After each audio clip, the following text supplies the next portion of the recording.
research on the impact of porn on people. And this is Gary Wilson. His website is yourbrainonporn.com. He has a lot to say about the topic. Welcome, Gary.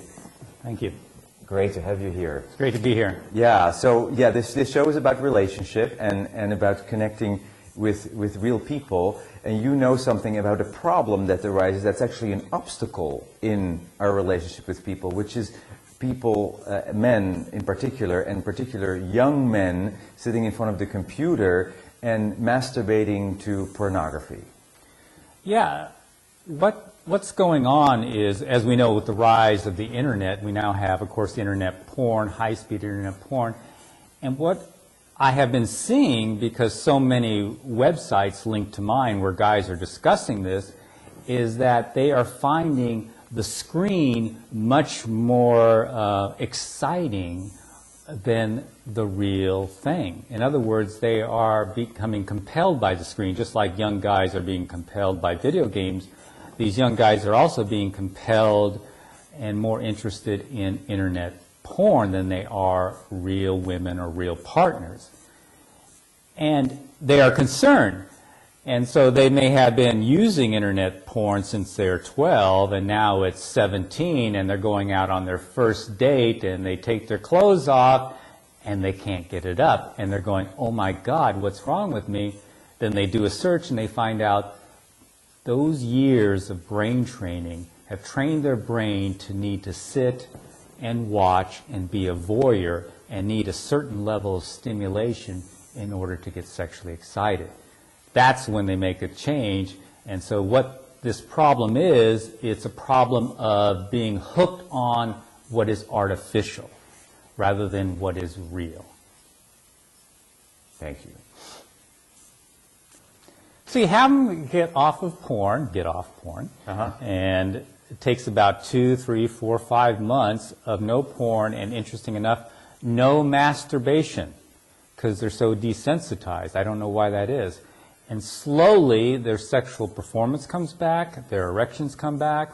As they are abstaining from porn? Yeah, they have to abstain from it, or they'll never return to normal. They'll have ED, I guess, for the rest of their life. Some have had ED for 10 years. Let's define addiction. How often is addiction? What if somebody watches porn once a week? That may not be addiction. Let's define it for the viewer here. Well, you can't define. Addiction is the continued use in spite of negative consequences. So here's the problem, is if you continue to use, and you started at age 11 using porn every day, high-speed porn, and you're 20, and you've used it every day, you don't know the negative consequences until you stop. And so that's what's so surprising for these thousands of guys, is that once they stop, they have more energy, their confidence goes up, their social anxiety goes away, their interest in real girls go up, and for many of them, because the reason they quit is because of erectile dysfunction, that also remits. So if you don't know, if you never stop, you don't know what the negative consequences were. You just assume that's how you are. That's you. That's social anxiety, lack of confidence, no motivation to study or go get some job. Sure. But is porn bad in every way? Or does porn have actually something to offer? Porn cannot be defined, because what we're talking about is the reward circuitry, which is an ancient circuitry in the middle of the brain, and it doesn't know what porn is. It only knows levels of stimulation. So for one person, they may be looking at feet, and that stimulates them. And another person, they might be looking at bestiality. Yes, and that the stimulates them. fetish. Yeah. Or another person, for example, we had this one gentleman who only looked at swimsuit models. Now, is that porn? Most people don't think so. But he looked through 2,000 to 3,000 pictures per masturbation session. Wow. Maybe 2,000 to 3,000 pictures per masturbation So session. he needed click, click, click, click, click, several windows open, several tabs, clicking through them all, looking at them. That's the stimulation he ended up needing in order to get sexually excited. So Right. are people in swimsuits porn? Probably not. No. It's the How level easy is of it? stimulation Sure. that causes brain changes, that leads to dysfunctions. So you can't really define even what porn is anymore. No, but if you're using it in a way that you always need more, I mean, I think that's an aspect of addiction. That Escalation. Escalation. You always need more, like a bottomless pit. You know, then you are in an addictive cycle. But for some people, watching a particular erotic or porn movie may open up new doors in their relationship for people to look at that. So it's how you use it. It's how you use it, but another big aspect is how it's delivered. So we can't use the word porn anymore. We can use porn, and then we can use high-speed internet porn. That's a completely different animal, and that's the only one I deal with. I don't deal with people sitting around and watching Playboy or people going to the local theater and watching it. These are kids I say because they're in their teens, adolescents, and they have trained their brains on high-speed porn. High-speed means they don't have to sit there and wait for 10 minutes for one picture to download. Instead, they have high definition, several tabs open, clicking between the tabs, fast-forwarding to their favorite part, and then when their excitement starts to drop, they click open another window for a new genre that will jump and get their excitement going up. This could not be done before high-speed internet porn, and this is the brain training that's going on. So the discussion for me is high-speed internet porn and how that differs from everything before. Because look at it, we've had written words, we've had pictures. Were they addictive? Put them together, you have Facebook, and now you have the ability to click, click, click, click, click, and people are getting addicted to words and pictures. Yes. So it's a different type of medium with a different type of delivery. Gary, you're coming to this as a therapist, right? No, I'm not a therapist. You're not a therapist. I'm a physiology and pathology teacher who got drugged into this, I see. not wanting to do anything with it. This is an area of research. Yeah, so I've taught anatomy and physiology for about 20 years, and of course I taught neurobiology many, many times. About 12 years ago, I met my wife, and my wife, we wrote some books together, and they had to do with the neurobiology of sex, bonding, and all those events occur in the reward circuit, and that's the same place that addiction occurs, where the reward circuit changes. So I became very familiar looking at all the science and the abstracts and the research of this area. And you collected all of this on this website called Your Brain on Porn. Your Brain on Porn. Not actually. What happened is about 6 years ago on my wife's site, which was about sexuality and couples, all of a sudden Google put together the words sex and addiction and orgasm, and these guys started showing up on the forum and saying, we're addicted to porn, or I have erectile dysfunction, what do we do? And my wife, who is running the forum, says, I don't know. And since Google put those posts together, more and more started showing up, and finally, we decided a few years into it to write a few articles about it. Well, then even more showed up, and eventually we wrote a few articles about guys recovering from erectile dysfunction, guys recovering from social anxiety by giving up porn, and then that site exploded. And my wife finally said, could you please organize all this material, because she has a very disorganized site, and put it over on a new site. And that's what we did. We put the guys' stories and the questions, and then things exploded. All of a sudden, my site became very popular, Your Brain on Porn, and I followed all the links back to the other sites that were linking to it. Virtually none of them were porn recovery sites. They were all sites where guys congregate, like pickup artist sites, or sex sites, or sports sites. Would you consider your site as a porn recovery site? Yes, it would be. Also for people who have worked in the industry? No. It's only for guys who... Why not, actually? It could be. I mean, if you have been shooting as an actor, you've been shooting porn as an actor or an actress for most of your life, and I come to you. I say, don't come to me. Okay. This is for guys who are hooked on internet porn. Okay. It's not for, we don't even deal with people in the industry or the moral stuff. Or But there's anything problems like that. there too. You can recognize that. I guess I don't study that. Okay. I really know nothing about it. Okay. My focus is just simply guys, and I say guys as if girls aren't involved, but we only have guys who show up, Yes. males. So what I found out following these links, just to continue, is that it's huge. Followed these links, thousands of websites in about 40 different countries. Some of the threads were 10,000 posts long, and all these guys were pretty much discussing sexual dysfunction. They're in their late teens, 20s, and a few in their 30s. And they're saying, my God, I can't get it up anymore. I'm 25. What do you think the problem is? And then someone would put in a link to your brain on porn, and they go, oh my God, that's me. Mm-hmm. So that was the big aha moment for me. I really saw that this might be a very significant problem for the younger generation. Especially younger men. Absolutely. Because here's the little thing, is we've had a few older men who, in their 40s and 50s, who have porn-induced ED. They give it up, their sexual function comes back. These guys can recover in 6 to 8 weeks. The older guys, 40 and 50. The younger guys can take 3, 4, up to 9 months to recover. And their testosterone's higher. And of course, we know how it is when you're 18. I mean, everything's a lot higher, if you know what I mean. And they take longer to recover. So the question is, why is that?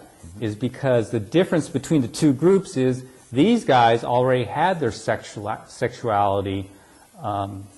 The older guys. The older guys already had sex and all their circuits developed before they started. They started it, got it. And well, the other ones, this is how they came to it. They came to it and did it for years before they even had a real relationship. What advice do you want people to know about this? Let's say people are watching and they are finding themselves watching porn every day and masturbating. What do you want to say to them? Well, the easy advice is to understand how it affects you, or to see if it has affected you, is to stop it. It's really that simple. Stop it for several months and see the differences. If there aren't any differences, you can make up for lost time, go back and use plenty of porn. But that is the key thing, is to stop and see how it's affected you. What happens if you truly are addicted is you'll go through withdrawal symptoms and feel worse for the first even few months. Guys who are truly addicted enter what they call a flat line, it's common vernacular, is they lose their libido, they swear that their penises shrink up, and they have no sexual desire whatever. And then all of a sudden, after about 6 to 8 weeks, they slowly come out of that loss of libido and go up to a plateau, and all of a sudden real girls start looking exciting. And they're starting to get spontaneous erections again, and they're starting to want to chase real partners. So the key thing is to stop using porn. That's how you find out if it's affected you. Stop using porn. Yeah. Yes. And then just see. Yeah, just see. If you feel and if you can't stop, clearly you have an addiction. That's right. That's right. It should be easy to stop. Now, there's a lot of people who are actually not single, but they're in a relationship, they're in a marriage, and they're finding, they are turning to porn. They're married, and the wife doesn't think it's really cheating, or they're not sure whether it's cheating, but they feel cheated somehow, right? The partner feels cheated, the man goes to porn, and it takes energy away from the intimacy, from the relationship. Can you comment on that? Well, since all my data or all my information really comes from guys, the guys who are married and in relationship, they often show up again to quit because they're having sexual problems. When they quit, they notice that all of a sudden their partner, who they thought was boring, is now exciting once again, as they take several weeks to eliminate the porn. they find them attractive again.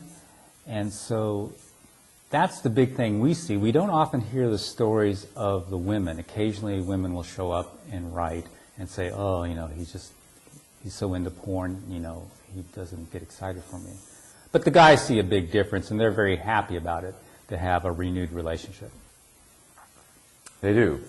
Yeah. If they make the decision to stop. Yeah, and that's the thing, is we see not so many in their 40s and 50s. Mm-hmm. It's mostly the young guys who are showing up. Mm-hmm.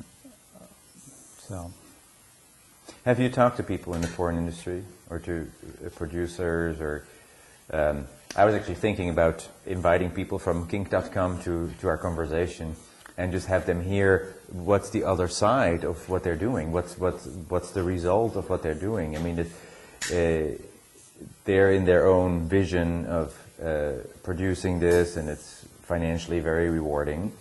It's good for those people, I think, to hear what you have to say. They may not want to listen, but yeah, I mean, I don't have any moral qualms about porn. It was, 5 years ago, it was like, porn, I don't care. And I don't care. I don't care what anyone does. So it's not in my background. I have no religious background. So I wouldn't have a debate with anyone. I'm fine with everyone doing whatever they want. My concern was to fill a gap. And there's a gap of knowledge, a huge one, between what is being said and the reality. So what I mean is, what's being said is that no amount of porn can cause problems. There's no such thing as porn addiction. Using porn consistently cannot cause a problem. Well, this is false. It's clearly false because we have tens of thousands of guys who are eliminating a single variable, porn use, and seeing tremendous benefits. Mm-hmm. So clearly, it is causing problems. So the big gap, the big meme out there is that it can't cause problems. Yes. And if there's any objection to porn use, I don't have an objection, but if there is one, it has to be based on something moral or religious. So the huge gap is filled in, and the young guys show up and they say, oh my God, I was told that porn was healthy. So here's the way they think. They think masturbation equals healthy, okay? Since masturbation and porn are synonymous for this younger generation, that means porn is healthy. Mm. And since you're young and you don't think things through, you think, well, more is more healthy. Sure. And that's where they end up using a lot. Where should these guys go to get support for abstaining? I haven't heard of a 12-step program that focuses on this. This would be actually a good thing, I think. There is Sex and Love Addicts Anonymous, there is Codependence Anonymous, there is all kind of relationship addiction groups. There should be a group for porn addicts as well. What do you think? Well, there is. My site is not that, but it has links to other sites. There's huge sites where young guys are actually not a site, an actual group where you meet face to face in the room. If in the room, sitting in a circle, this creates more healing. We were talking about it with a woman last week here in an interview who says women need actually the physical coming together. It's very healthy to not just sit behind a computer. It's actually healthy to come together and meet in a room, and that's what 12-step people do.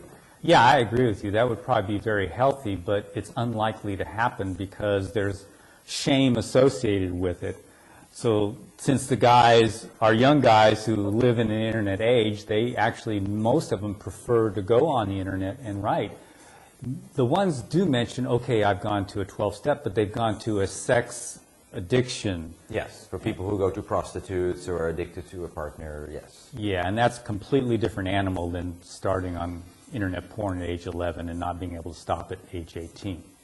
So yeah, I would agree with you. It would be great if they had some place to meet, but I don't know of any. You're right.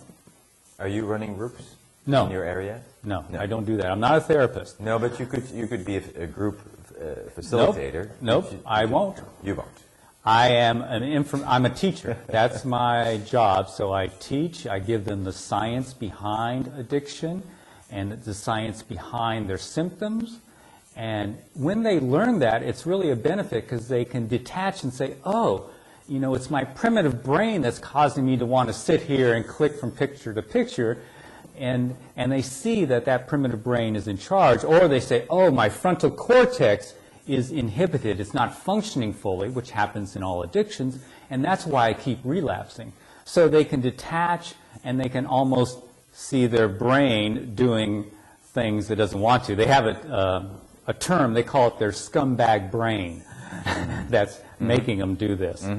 Gary, you're very insightful, and I think it is so great what you're doing. When I first saw your website, it was like a few years ago, I was very happy, and I posted it on my Facebook page, and I ended up coming to you and having you here. How did you get to this passion? I mean, you're very passionate actually about it. You're very passionate about the topic and helping people or providing this information. What in your life has propelled you to gain knowledge about this? Well, if you saw me teach anatomy, you know I'd be passionate about the femur. So when I'm teaching, I'm passionate. But what happened was, again, it came down to all these young guys showing up on my wife's site, and then several of them being suicidal, wanting to kill themselves, thinking their life is lost. And we see this over and over again, the thousands of young men who feel that their sexuality is ruined, that they're not going to be able to get attracted to a real female, they're not going to be able to have real sex. And that's my passion now, is to try to fill this gap, because there's a lot of people suffering. I'm not out there to stop porn, I'm out there to educate so that the people who want to get over some of these symptoms caused by excessive porn use can find the information and do it. There's a lot of guys suffering out there, a lot. So that's behind my passion. Dopamine is what gives you the motivation and the urge and the excitement to do something. So over time, in any type of addiction, your dopamine levels and sensitivity drop in the part of the brain, so you need more and more stimulation to have the same effect. And then the other thing happens is you wire your brain, actually nerve cells connect to wire in Pavlovian, super Pavlovian memories of your addiction. For example, if you're an alcoholic and you've quit and you've been like 90 days sober and you're walking down the street, all of a sudden you walk by a bar, you hear some clanking of glass and the smell of alcohol, all of a sudden you get this urge to drink. It's activated these unconscious memories that are powerful, and they overwhelm the reward circuitry by spiking dopamine real high and saying, go get it. So what you have is a double-edged sword, low dopamine and less pleasure in everyday activities, and yet super high spiking of reward for that one single thing that you became addicted to. And that is the nature of addiction. And the final change is the higher part of our brain becoming weaker, so we have less willpower. It's called the frontal cortex. So those things working together are the center, the main attributes of all addictions. Very clear. You really understand addiction. It's very, very clear how you just explained that. Yeah. Yeah, well, if we look at the traditions of what people have done, as you said, connecting with other people, that's a big one. And it replaces these needs, because they're in solitude. The addiction flourishes in solitude, in isolation. Exactly. And what happens is you have dopamine, and so once you get off the addiction, your dopamine drops even further. Now you're craving things, and the one thing that will do it is your addiction. But now you can replace that reward with human contact. So that's one big thing, socialization. We tell guys, you've got to socialize. The next thing is exercise. Exercise actually elevates the dopamine, and it makes more what are called dopamine receptors in the brain. Another thing that occurs is meditation. Meditation increases dopamine too and keeps the levels high. So those are some of the things that I would add one, also creative expression. Yes. Art. Music, making beautiful things, especially for those that are artistically inclined. really helps you connect with your own beauty, with your own essence, and takes away the need for those addictions, for drama. It's very powerful. Yeah, because addiction is really replacing the natural rewards. We don't have a reward circuit that evolved for addictions. It evolved for natural rewards, which were all those things you just discussed, along with food and sex and other things. And what these guys find out is once they stop that addiction, those creative things actually come and rise up. They say, oh my God, I'm starting to write again. I'm starting to play my musical instrument again. I've started to program. I'm going out and doing this and that and dancing. So those things just naturally rise as a replacement for the addiction. So can porn addiction be healed? Yes. Yes, absolutely. Absolutely, porn addiction can be healed. Absolutely. And I think guys have a better appreciation. They've gone through it, they get off it, and they now see how great real life is.